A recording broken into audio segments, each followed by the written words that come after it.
Mateus, capítulo de número 19.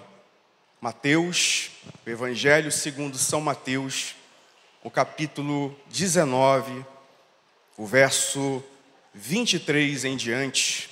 Mateus 19, o verso 23 em diante.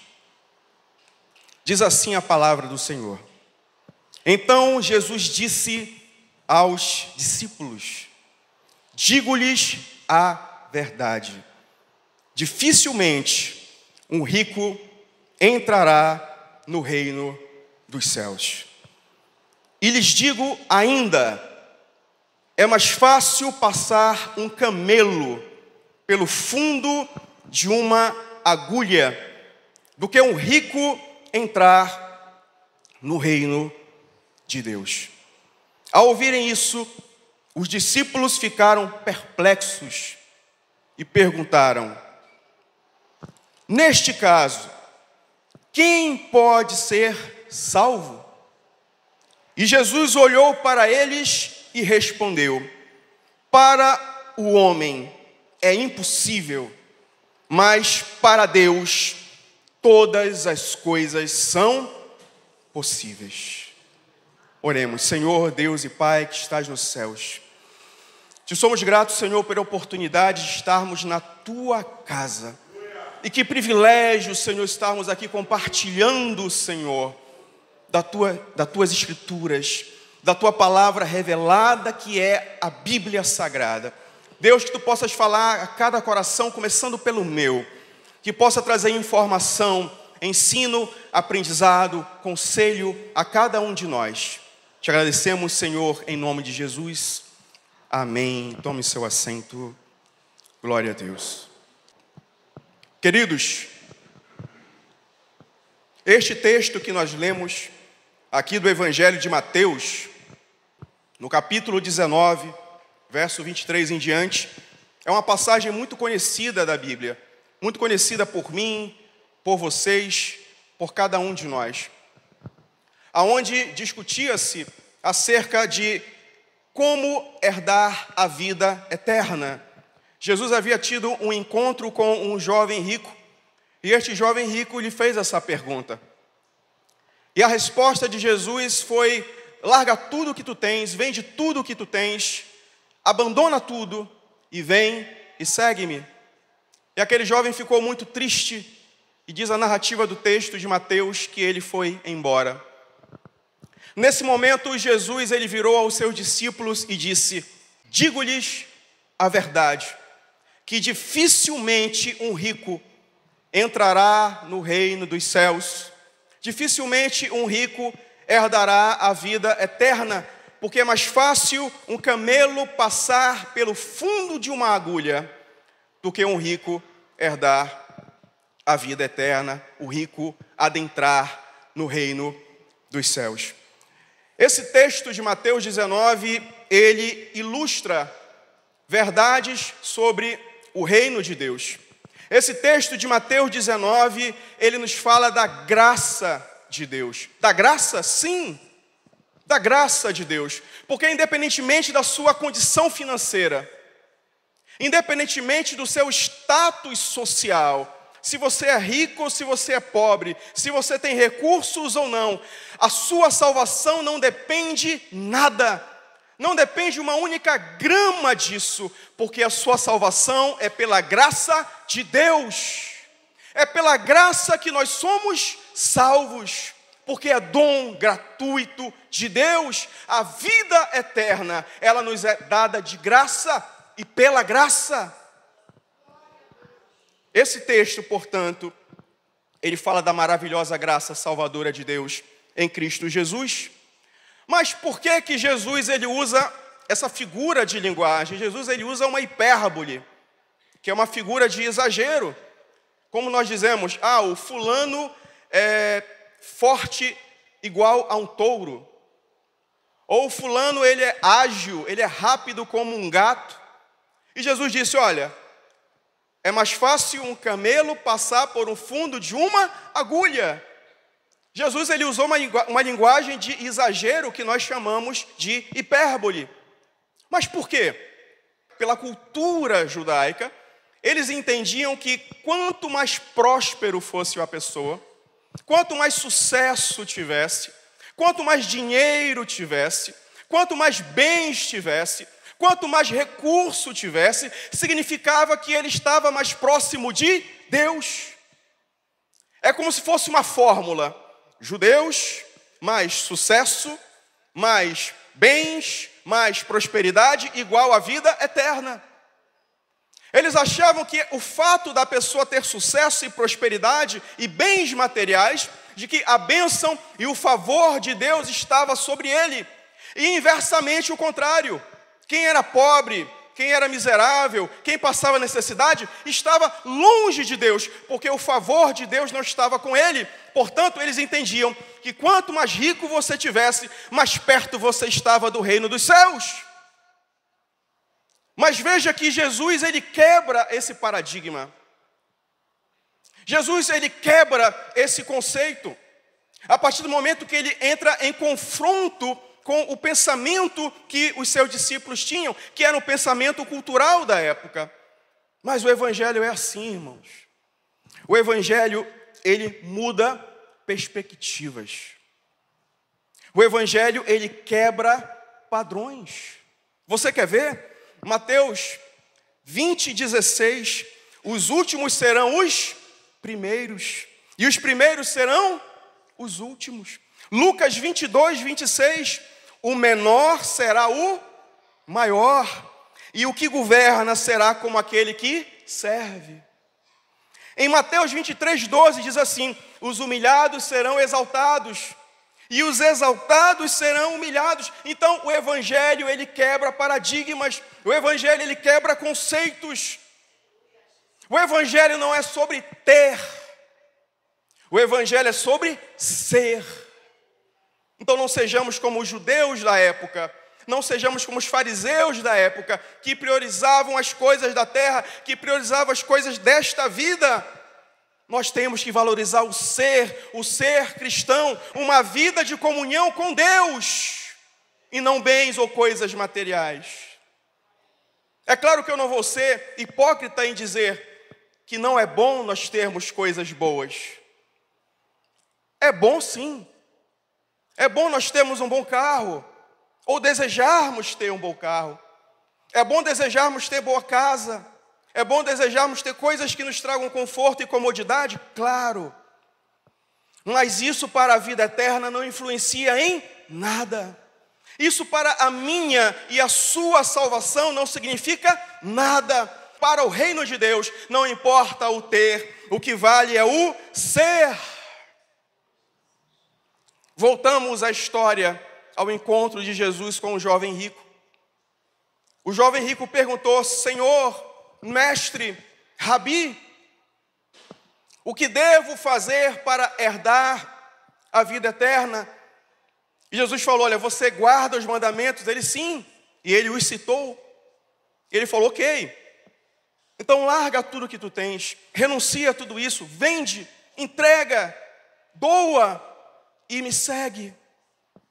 E aquele jovem não quis renunciar, porque pelo valor cultural que ele tinha, ele entendia que a prosperidade dele, que os bens dele é o que o aproximava de Deus.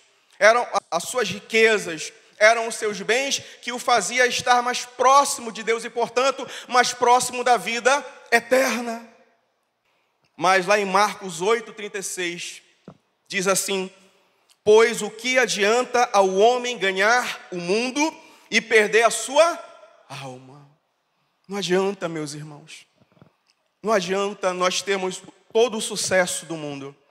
Não adianta nós termos todo o reconhecimento, toda a riqueza, toda a prosperidade, e nós perdermos a nossa alma.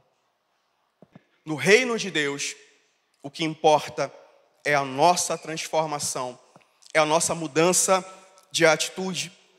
Lá em Marcos 8:34, Jesus ele diz assim: então ele chamou a multidão e os discípulos e disse: se alguém quiser me acompanhar, negue-se a si mesmo, tome a sua cruz e siga-me. Aquele jovem não quis negar a si mesmo. Aquele jovem não quis negar os prazeres do mundo. Aquele jovem não quis negar as suas riquezas. Aquele jovem não quis se separar das coisas materiais as quais ele valorizava. Não quis. Porque para ele o que importava era o ter e não o ser. Essa semana me fizeram uma pergunta interessante. Perguntaram para mim: como eu posso ter certeza da minha salvação? E eu parei para pensar. E por um instante eu não tinha resposta. Vieram muitas coisas na minha cabeça. Muitas formas de responder e ao mesmo tempo eu não consegui dizer nenhuma. E eu falei, me dê um minuto para eu pensar. E o Espírito Santo falou no meu coração. A resposta é, através da evidência do trabalho do Espírito Santo na minha vida. O trabalho do Espírito Santo na minha vida, na sua vida, ele sinaliza de que somos salvos, de que temos salvação e de que podemos ter certeza que vamos morar no céu. Mas como assim? Porque lá em João 16:8 diz que é o Espírito Santo que nos revela o pecado, a justiça e o juízo. É o trabalho do Espírito Santo que nos faz caminhar rumo ao céu. No momento que nós aceitamos a Jesus, como diz lá em Romanos 5:1, nós somos justificados pela fé em Jesus Cristo. Justificados. Nós nos tornamos justos. E no momento que nós nos tornamos justos, nós somos perdoados pelo Senhor e nós temos paz com Deus. E a partir do momento que nós temos paz com Deus, porque fomos justificados, o Espírito Santo ele começa a fazer um trabalho de regeneração na minha vida e na sua vida. E aquilo que nós tínhamos como pensamento é trocado. A cosmovisão de vida, que é a forma como nós enxergamos a vida que nos cerca, essa cosmovisão ela é mudada. E quando nós praticamos o pecado, o Espírito Santo ele vem e te incomoda. Quando você fala alguma coisa que não convém, quando você faz alguma coisa que não convém, ou quando você deixa de fazer alguma coisa que convenha, o Espírito Santo ele te incomoda. O Espírito Santo ele te confronta. O Espírito Santo ele cutuca a você, até que você se arrependa. Eu não deveria ter feito isso, eu não deveria ter falado isso, eu não deveria ter sido omisso em relação a isso. Isso é sinal do trabalho do Espírito Santo na minha e na sua vida. E isso é sinal de que nós fomos salvos pelo Senhor. Quem não é salvo pelo Senhor, não tem o trabalho do Espírito Santo. Quem não tem a salvação de Deus na sua vida, não tem o trabalho de santificação. E ele peca e o pecado se torna normal. Porque ele não tem a consciência do Espírito Santo na sua mente. E portanto não vai haver arrependimento, não vai haver confissão de pecados. E ele não vai abandonar o pecado. Então como eu tenho certeza da minha salvação? Quando na sua vida, quando nas suas atitudes, quando no seu falar, quando nos seus relacionamentos, você evidencia a transformação que só o Espírito Santo de Deus, ele faz em mim e faz em você. Mas veja, quando Jesus, ele ouviu dos discípulos e respondeu, usando a figura de linguagem do camelo e da agulha, diz o texto que ao ouvirem isso, os discípulos ficaram perplexos, atônitos, espantados, sem reação. Queridos, o Evangelho ele é contracultural. O Evangelho, ele vai de encontro à cultura do hoje. É por isso que o Evangelho é odiado. É por isso que o cristianismo tem sido atacado. É por isso que os nossos princípios como cristãos têm sido atacados diariamente por esta sociedade. Porque o Evangelho, ele vai de encontro ao pensamento cultural de hoje. O Evangelho, ele vai de encontro ao pensamento cultural de todos os tempos. Porque o Evangelho, ele confronta o pecado. O Evangelho, ele confronta a corrupção. O Evangelho, ele confronta os falsos valores deste mundo. E mais do que nunca, meus irmãos, nós temos que estar prontos, nós temos que estar preparados, alinhados à palavra do Senhor, para que no dia mau, nós possamos estar firmes, prontos, preparados e caminhando para o alvo. O mundo de hoje que é hedonista, é um mundo que busca o prazer pessoal. O mundo de hoje que é secularizado, que rejeita a religião, que rejeita o Deus vivo. O mundo de hoje que é autossuficiente, que nega a existência de Deus, como se Deus não existisse. Onde o Evangelho é deixado de lado, onde o Evangelho é rejeitado. E aqui você vê a arrogância dos discípulos, porque na cabeça deles eles tinham uma regra. Eles tinham uma fórmula, como eu falei no início. Judeus, mais riqueza, mais sucesso, mais prosperidade, igual a estar próximo de Deus, igual a ir para o céu. E Jesus, ele quebra completamente essa ideia. E eles se perguntam, eu fico imaginando eles perguntando, e agora? E eles falam assim, no verso 25, ao ouvirem isso, ficaram perplexos e perguntaram, neste caso, quem pode ser salvo? Quem pode ser salvo?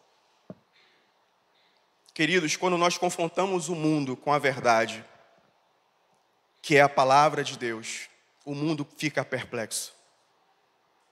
O mundo fica sem reação. O mundo fica atônito. Porque o mundo, ele caminha por um caminho de perdição. E quando nós apresentamos o único e verdadeiro caminho, que é Jesus, eles ficam sem reação. Queridos, estejamos prontos, como diz o apóstolo Pedro, a anunciarmos a razão da nossa fé. A razão da nossa fé. E ao final, no último verso, Jesus, ele diz o seguinte, e Jesus olhou para eles, os discípulos, e respondeu, para o homem é impossível, mas para Deus todas as coisas são possíveis. Glória a Deus. É graça. É a graça de Deus. Não importa meu status social. Não importa a minha condição financeira. Não importa o muito recursos ou os recursos escassos. É a graça de Deus. Paulo fala em Efésios 2:9, pois vocês são salvos pela graça, que é dom de Deus, por meio da fé, e isso não vem de vós, mas vem do Senhor, não por obras, para que o homem não se glorie, para que ninguém se glorie. Então não há nada que eu possa fazer, meus irmãos.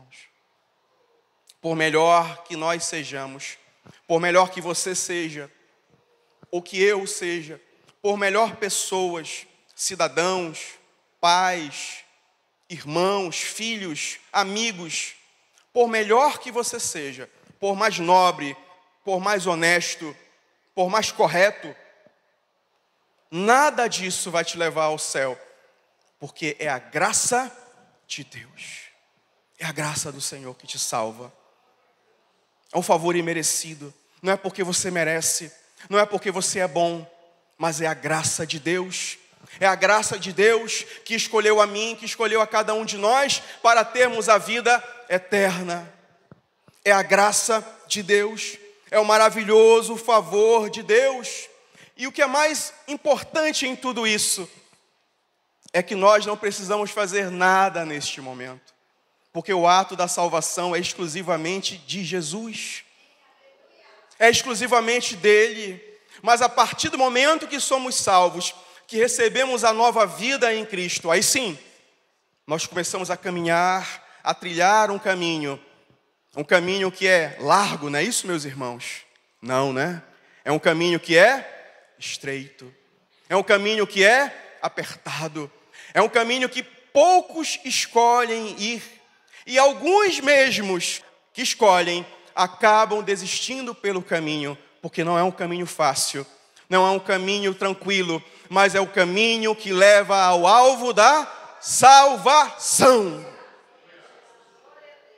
Queridos, que nós possamos continuar trilhando este caminho, que nós possamos continuar andando nesta jornada, todos os dias, a cada amanhecer, até nós alcançarmos o alvo da vida eterna. Não é fácil para mim, não é fácil para nenhum de nós, mas para Deus não há nada impossível. Que o Senhor possa nos abençoar essa noite. Que essa palavra fique no coração de você que está aqui e de você que está assistindo a este vídeo. Em nome de Jesus, que o Senhor nos abençoe.